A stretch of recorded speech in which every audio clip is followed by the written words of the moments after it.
Greetings, my name is Daniel Tall, and I'm hoping that you're having a really good day. Today I'm going to go over the extension FredoScale, which I love and have been using for years. And you can see on the screen over here that you can get that on SketchUp. Hopefully there's a link below in the description that takes you how to get to this, to the location for the extension.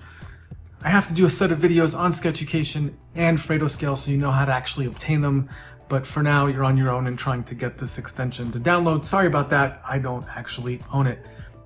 So what does FredoScale actually do? Well, it's a pretty powerful tool that normally works really amazingly well in terms of what you can do with it. So let's say I want to scale this object and I'm going to use the SketchUp scale tool. Well, that's not very useful because it's not proportional. But what FredoScale allows you to do is actually, it will measure the proportions of the object and then scale it accordingly. I take this all the way back. You can do other things with this tool that are particularly powerful. You can, for example, you can bend things. And then I'm going to show you how to use this particular side, box tapering. And you get the idea in terms of making walls. So that's the first part of how this works with FredoScale. Let me show you the project that I'm working on. Here's FredoScale. I have all these walls in here, but they're sloping on to grade. In some other tutorials, I have this complete and I show how to add rails to this. In this case, this wall, the height is based off its location right here. So I need to slope this down and then slope that side down. We'll see if I can actually pull this off. So if I select this wall and I click on one of these FredoScales, I'm going to click on the taper. I use this one the most, and it's more or less trying, and I'm not going to lie, some of this is hit or miss.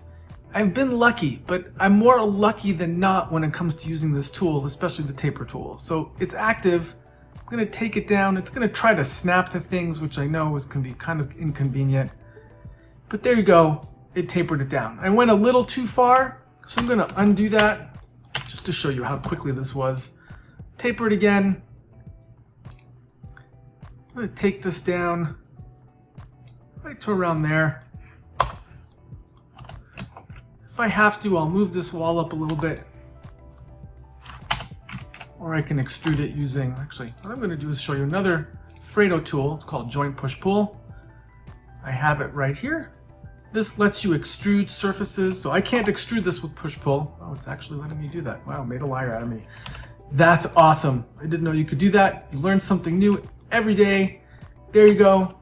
And just to show you how well this actually does work, I am going to show you FredoScale here, joint push pull as well, because of the fact that I can now extrude this entire wall in. Nice surprise in terms of this particular presentation. I'm going to actually hide rest of model to actually show this next part. And I have hide rest of model, a tutorial on that on the other website here. You can look for it in the tutorial playlist. Missed this one.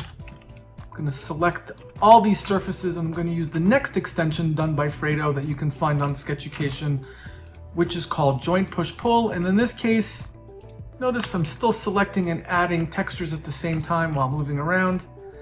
Now I'm going to right click on this. I have Joint Push Pull already in here. It's going to let me extrude all the sides at the same time. Oh, no, don't let go, SketchUp. Oh, SketchUp almost didn't like it. Edit cycle previous selection. I'll go over that extension as well. I'm going to joint push pull this again. You get to see my workflow live and what I have to do. But there you go. With FredoScale and joint push pull, also by Fredo, I now have a sloping wall with a cap. Okay. In the next part, I'm going to show you how to do this more complicated wall, and we'll go from there. If you like this content, please subscribe, share, and hit the like button. And by all means, tell us what you like about what we're doing in the comments and let us know if there's other videos you'd like to see. Thank you very much, and look for part 2 on FredoScale.